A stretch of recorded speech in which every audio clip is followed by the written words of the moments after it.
Eu sou o Amílcar Correia e este é o P24. Imigrantes. O Estado tem mais pressa em expulsar do que em regularizar? A espera tem sido longa para milhares de imigrantes, mas nos próximos dias termina para mais de 4.500. Vão receber uma notificação para saída voluntária do país. O processo não é simples e levanta preocupações. O Ministro da Presidência, António Leitão Amaro, anunciou no último sábado que a AIMA, a Agência para a Integração, Migrações e Asilo, vai notificar cerca de 18 mil imigrantes para que abandonem voluntariamente o território nacional nas próximas semanas. Segundo ele, mais de 4 mil desses imigrantes serão notificados nesta semana para que deixem o país já nos próximos 20 dias. O anúncio na véspera do início da campanha das legislativas presta-se a ser denunciado como uma decisão eleitoralista do governo, numa jogada tática para roubar a bandeira do discurso anti-imigração ao Chega. É o que diz a oposição, a coligação AD desmente.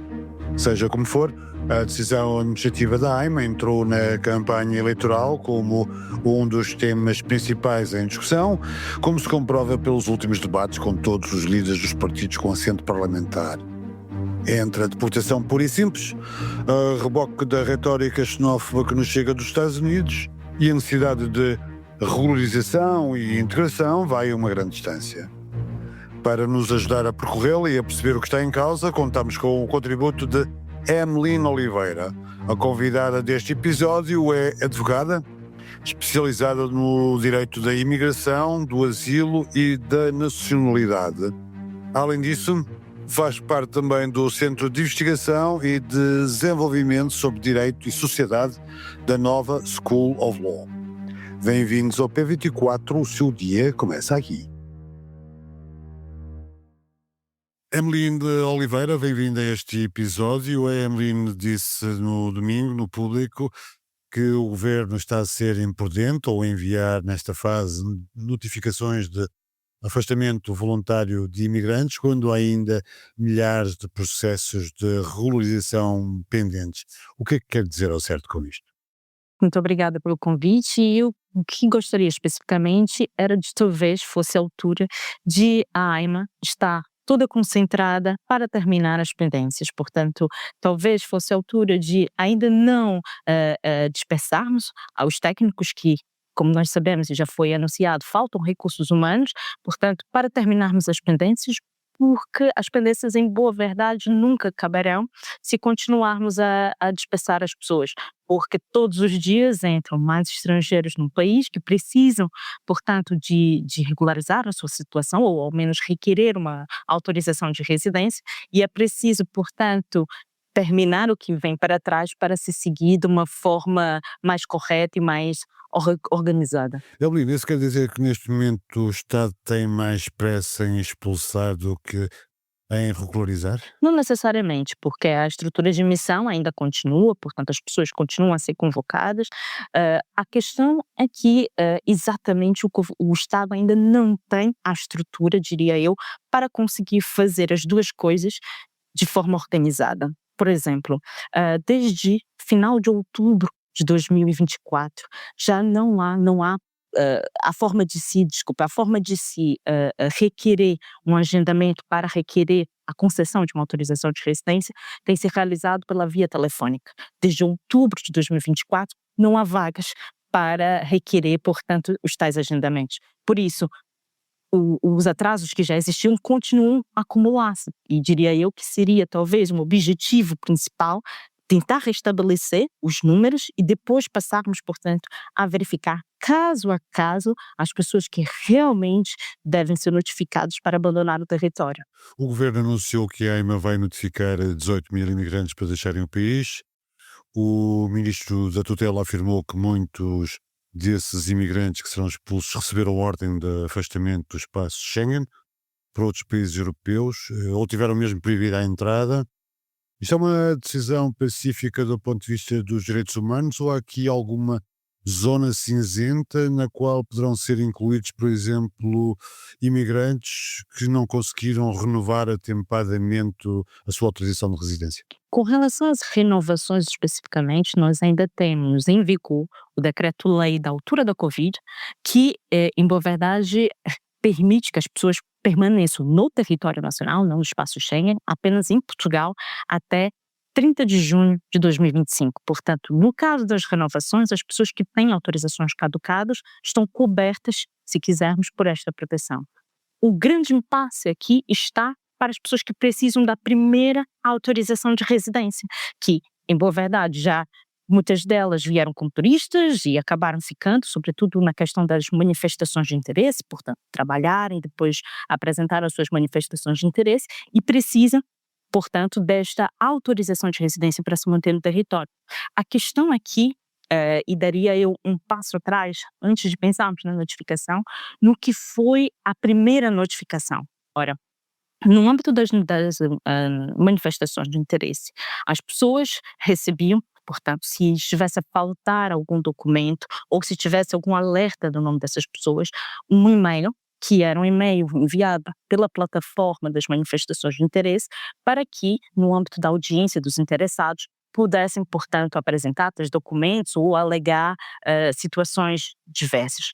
A questão é que, como sabemos, infelizmente, e-mails automáticos, e-mails vindos de plataformas podem cair nas caixas spam. E muitas pessoas perderam a oportunidade de poder alegar ou tentar reverter uma decisão de indeferimento porque não tiveram acesso, por exemplo, a uma carta escrita com a indicação de que tinha essa possibilidade. Foi por e-mail.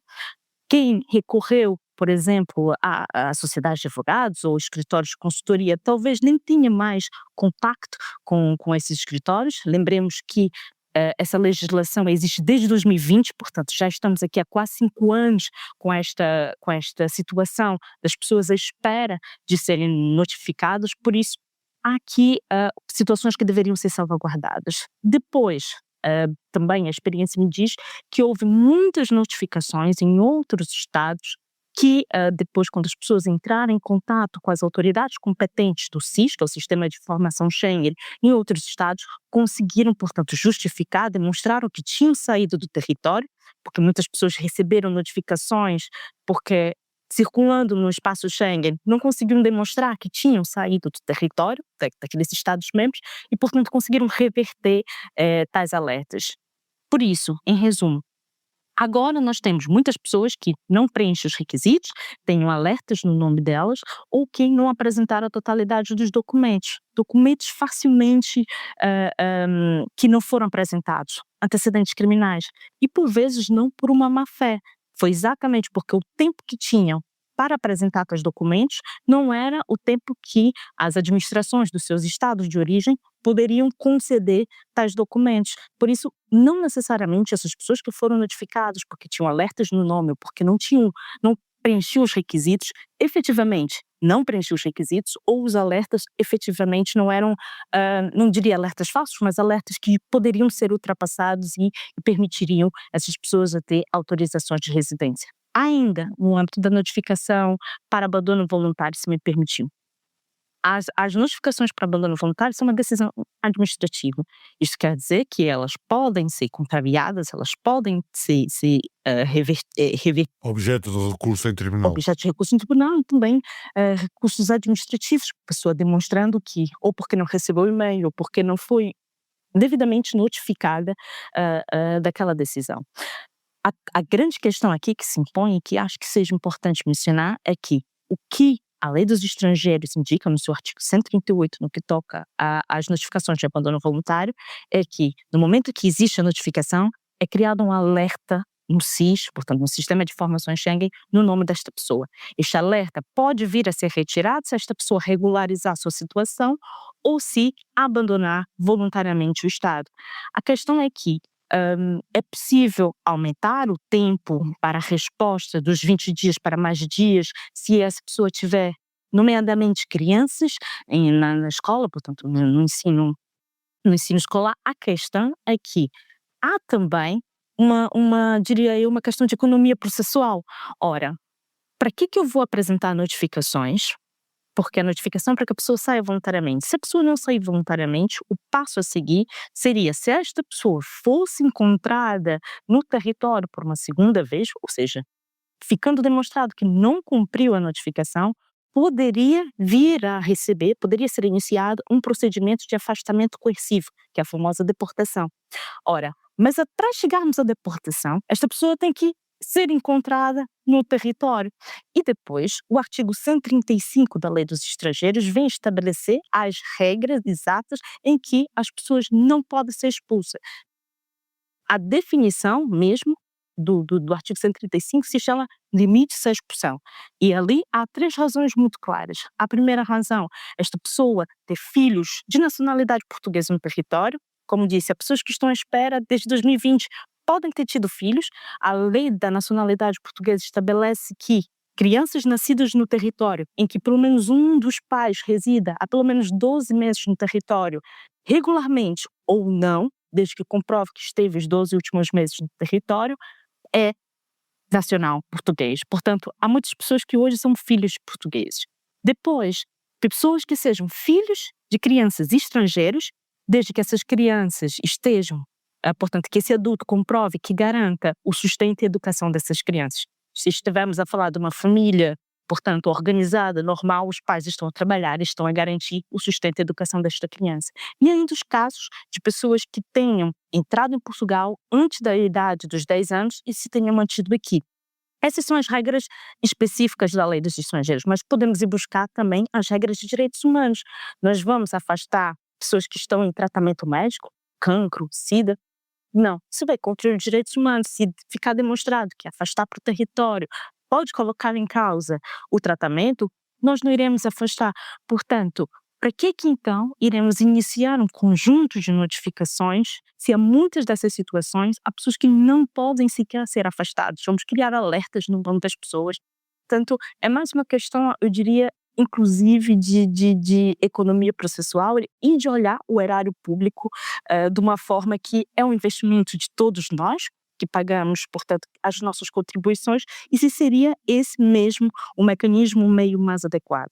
Depois, eu juro que termino apenas com este ponto, o governo vinha apresentou esta medida, que em boa verdade não é uma nova medida, é algo que está legislado na Lei dos Estrangeiros, como uma regularização da migração em Portugal. Isso não é regularização. A regularização é permitir que as pessoas comprovem que preenchem os requisitos e possam aceder a autorizações de residência. Isto é, mais uma forma de controlo, podemos dizer, de tentar retirar pessoas que não estejam em situação regular, mas não é propriamente regularização no seu conceito mais técnico. O que é que eles chamam então? Para mim, isso seria um controlo da migração e, especificamente, a continuidade daquele que foi o programa de governo apresentado, mas não no âmbito do plano da regularização, mas num plano mais securitário. Portanto, estamos aqui a tentar implementar questões mais próximas de segurança, sobretudo no que toca às pessoas que têm alertas no nome, mas verificar as pessoas que têm alerta não significa que essas pessoas devam ser automaticamente tratadas como criminosos. Portanto, há aqui várias zonas cinzentas que eu acho que se está a ultrapassar diretamente para a questão do afastamento, os criminosos que estão no país. Obviamente que isso também são muitas conclusões já precipitadas que se tem visto. Evelina Oliveira, portanto, resumindo, a demora e a burocracia do próprio Estado também ajuda a colocar as pessoas em situação irregular. Há aqui uma preocupação que é mais securitária do que a intenção de regularizar quem precisa de ser regularizado. Como especialista no direito da imigração, asilo e nacionalidade, como é que tem visto estas alterações? Há um recuo dos direitos de quem imigra? Não diria que é um recuo, porque, como eu mencionei, a questão, por exemplo, da notificação de abandono voluntário existe na lei desde 2007. Portanto, efetivamente, não há um recuo. O que se está a fazer é aplicar uma medida que já estava prevista na lei e que ficou suspensa durante, sobretudo, a altura da Covid, por questões óbvias que as pessoas não poderiam ser afastadas naquela altura.